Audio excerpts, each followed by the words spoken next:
উত্তাল বরিশাল আদালত চত্বর। জেলা আইনজীবী সমিতির সভাপতি ও বিএনপির নেতা অ্যাডভোকেট সাদিকুর রহমান লিংকনকে আটকের ঘটনায় রণক্ষেত্রে পরিণত হয় আদালত এলাকা। বুধবার দুপুর 12টার দিকে আইনজীবী সমিতির অ্যানেক্স ভবন থেকে তাকে হেফাজতে নেয় আইনশৃঙ্খলা রক্ষাকারী বাহিনী। ঘটনার সূত্রপাত গত মঙ্গলবার। আদালত অতিরিক্ত চিফ মেট্রোপলিটন ম্যাজিস্ট্রেট আদালতে বিচার কার্য চলাকালীন একদল আইনজীবী ভিতরে ঢুকে হট্টগোল করেন বলে অভিযোগ ওঠে। এমনকি এজলাসের বেঞ্চ ওলটপালট করা হলে বিচারক বাধ্য হয়ে এজলাস ত্যাগ করেন। সেই বিশৃঙ্খলার দায়ী আজ আটক করা হয় সভাপতি লিংকনকে।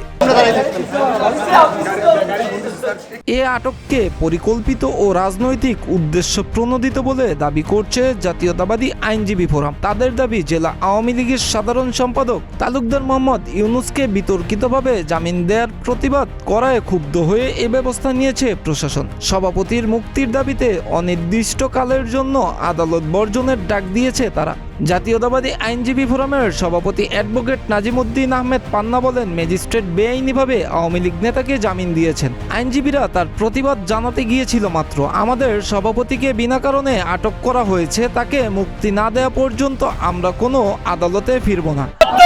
নিন্দনীয় আমাদের বরিশাল বারের নির্বাচিত সভাপতিকে বেআইনিভাবে কম্পাউন্ড থেকে এই আইনঙ্গন থেকে গ্রেপ্তার করায় আমরা বরিশালের সকল আইনজীবীরা তীব্র নিন্দা জ্ঞাপন করছি।